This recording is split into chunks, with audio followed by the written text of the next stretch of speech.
Assalamualaikum warahmatullahi wabarakatuh.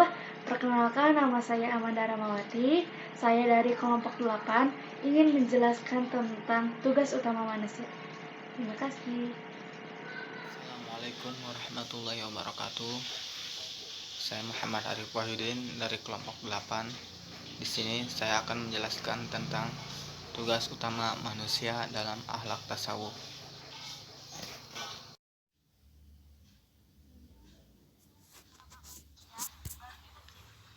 Yang pertama, tugas manusia untuk beribadah. Yang kedua, tugas manusia sebagai khalifah. Yang ketiga, tugas manusia sebagai hamba Allah.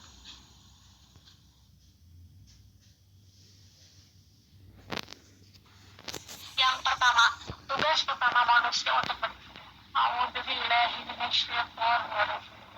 Bismillahirrahmanirrahim. Wa ma khalaqtul jinna wal insa illa liya'budun. Artinya, dan aku tidak menciptakan jin dan manusia melainkan supaya mereka mengabdi kepadaku.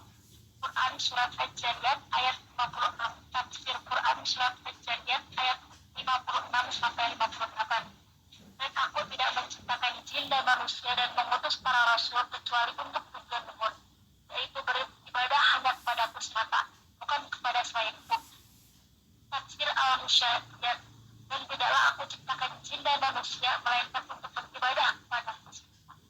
Tidaklah aku menciptakan mereka agar mereka memberikan sekutu bagiku. Tafsir Al-Mukhtasar, kami tidak menciptakan jin dan manusia kecuali kami perintahkan mereka untuk beribadah, yaitu merendah, tunduk, dan menyerahkan diri kepada Allah Subhanahu wa Ta'ala.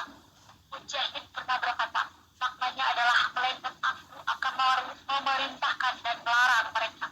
Pendapat lain mengatakan melainkan agar mereka tunduk dan patuh kepadaku. Sebab makna ibadah secara bahasa adalah tunduk dan patuh. Tafsir dan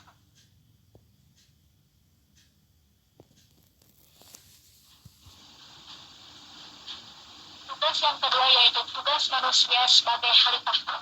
Tugas hidup manusia juga sebagai khalifah Allah di muka bumi. Hal ini dapat dipahami dari firman Allah dalam Quran surat Al-Baqarah ayat 30. Ingatlah ketika Tuhan berfirman kepada para malaikat, sungguhnya aku hendak menjadikan seorang khalifah di muka bumi. Mereka berkata, mengapa engkau hendak menjadikan khalifah di bumi orang yang akan membuat kerusakan padanya dan menumpahkan darah? Padahal kami senantiasa bertasbih dengan memuji Engkau dan mensucikan Engkau. Tuhan berfirman, sungguhnya aku mengetahui apa yang tidak kamu ketahui. Apa yang dimaksud dengan khalifah? Kata khalifah berasal dari kata khalaf atau menggantikan atau mengganti, atau kata halaf atau orang yang datang kemudian sebagai lawan dari kata salaf atau orang yang terdahulu. Sedangkan arti khalifah adalah menggantikan yang lain. Ada kalanya karena tidak adanya atau tidak hadirnya orang yang diganti, atau karena kematian orang yang diganti, atau karena kelemahan atau tidak berfungsinya yang diganti. Misalnya Abu Bakar ditunjuk oleh umat Islam sebagai khalifah pengganti Nabi Shallallahu Alaihi Wasallam, yakni penerus dari perjuangan beliau dan pemimpin umat yang menggantikan Nabi Shallallahu Alaihi Wasallam setelah beliau wafat. Atau Umar bin Khattab sebagai pengganti dari Abu Bakar dan seterusnya. Dan ada kalanya karena memuliakan atau memberi penghargaan atau mengangkat kedudukan orang yang dijadikan pengganti. Pengertian terakhir inilah yang dimaksud dengan Allah mengangkat manusia sebagai khalifah di muka bumi. 3. Tugas manusia sebagai hamba Allah. Tugas hidup manusia sebagai Abdullah merupakan realisasi dari mengemban amanah dalam arti memelihara beban atau tugas-tugas kewajiban dari Allah yang harus dipatuhi.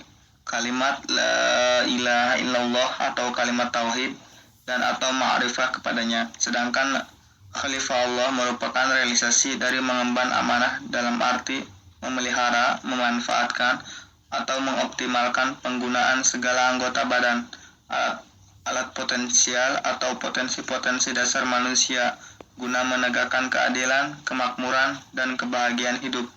Dalam Quran surat Al-A'raf ayat 172, tugas hidup manusia sejak berada di dalam arwah sudah mengambil kesaksian di hadapan Tuhannya bahwa mereka mengakui Allah sebagai Tuhannya dan bersedia tunduk dan patuh kepadanya.